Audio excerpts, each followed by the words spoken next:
Hey guys, what's up?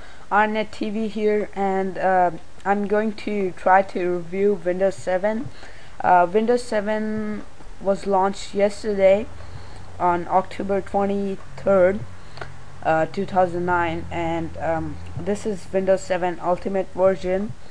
Now, at the first look at Windows 7, it looks like it's slightly different than Windows Vista, or you can say it's slightly modified to make it look a little bit different, but that's not entirely true. There's a whole lot to Windows 7 than you guys think, and there are some benefits of upgrading to Windows 7, and there are a lot of disadvantages too. So it's an equal kind of thing, but I will try to give my opinion, and I will tell you guys what I think, and you should upgrade or you should not.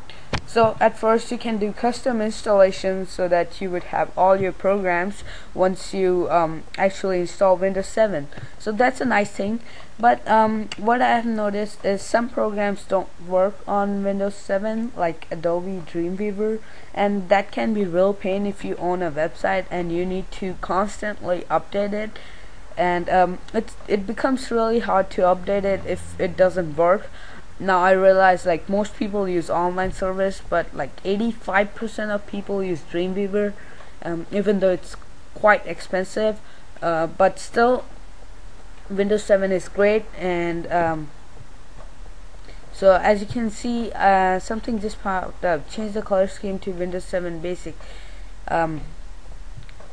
It gives you some messages throughout the installation process, and to work better, but I like it the way it is, and I'm just going to try to kind of give you a experience of Windows 7 so you guys would know if you want to buy it or not. First of all, Windows XP has been, like, I think it's been the best system there is, but that's not true, because people have their opinions. They like Vista, some like Windows 7 now, but yeah. So the first thing you would notice once you start Windows 7 is this huge taskbar, but it's not that huge. It's actually great because they have replaced the words with icons, so you can see. So as you can see, these are all actually pinned to the taskbar, like Rocket Dock on a Mac, but the Mac uses a different interface than Windows 7. So you can actually hover over them to see a preview window, and if you stay long enough on the window, it's going to show you the what's on it. So if you remove it, it's gonna go away. So I have some features right here. The bad thing about this is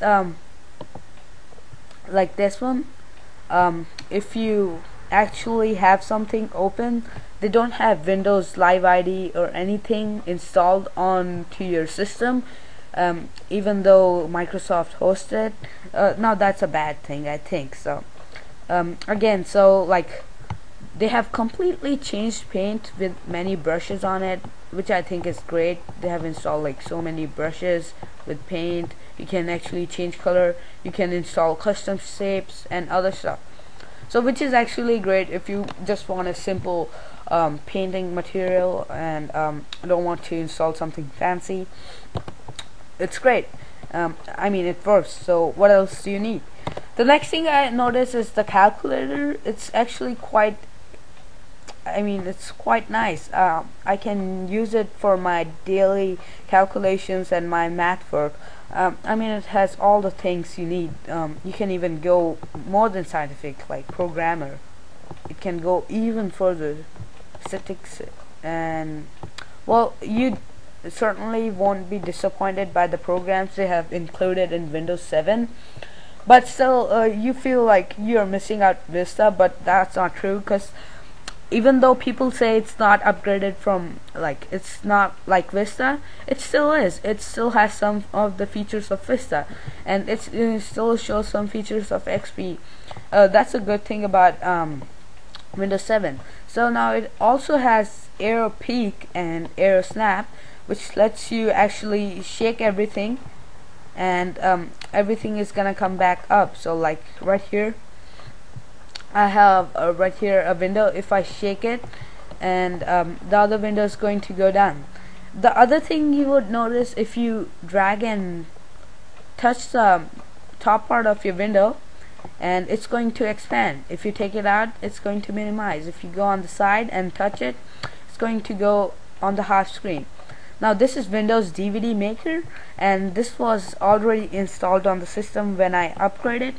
Now once I upgraded, I lost all my programs, which anyways wasn't that important to me anyways, so I don't feel any loss. But I used to have 156 gigabytes. Now once I upgraded, it just lost like 15 gigabytes of space, and it goes super fast. So that's a nice thing to look.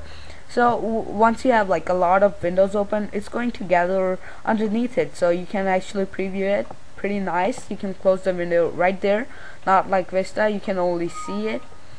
Okay, so some of the features. Now if you like to blog a lot, Windows 7 has done a great thing where you can actually launch a tool, simply, and capture a part of your desktop, I think, and then you can basically edit it and then save it. But it's for those of you guys who like to blog a lot, but still a great inbuilt feature, so you guys don't have to install anything new. Besides that, there's only one new feature that I think is great. It's called sticky notes, where you can paste some messages and leave in there, or you can delete them if you want to remind yourself of something, which is also great. Other than that, there's I don't think there's any other feature. It's the same. And there's one more thing I need to show you guys. So if you have a lot of windows open right there like that, and onto your desktop, and you want to see the desktop itself, you guys can go right here on the far right corner, and if you hover over it, it's going to show you your desktop. Now if you click on it, you can actually go and work on it. Besides that, I think it's the same. Even it's not that interesting. If you want to upgrade, it does go really fast, so if you want to make your computer super fast, I suggest you can upgrade. But some of the programs are still not compatible with Windows 7, which makes it really not interesting. So I suggest wait some time to upgrade. Since I have more than 2 computers, I can run Vista, XP, and Windows 7. Or you can do a partition and you can run Windows Vista and Windows 7 at the same time, and you can go back and forth between those. Now you need to pay some money to install some programs to do that, but still it's kind of like in beta version, I think, still, because it was launched like 5 months ago and people actually liked it. It's not that different. What I think of Windows 7 is it's really great, it's really fast, but not that different. Again, people have their own opinions, but that's my opinion. So in conclusion, I would say you shouldn't buy it because it's just waste of money. But some deals are like they're giving you Windows 7 once you buy a new laptop or notebook or anything like that, so it's great they are giving you this. But since there's not that compatibility, it's really kind of like a waste of money. But still, people have their opinions, and that's mine. So if you have any questions, comments, or your ideas, feel free to share it below this video. And if you think I missed out on something, or if you want to make some video or something like that, I would be happy to help you or tell you guys. But for now, this is it, and I'll see you guys later in my next video tutorial.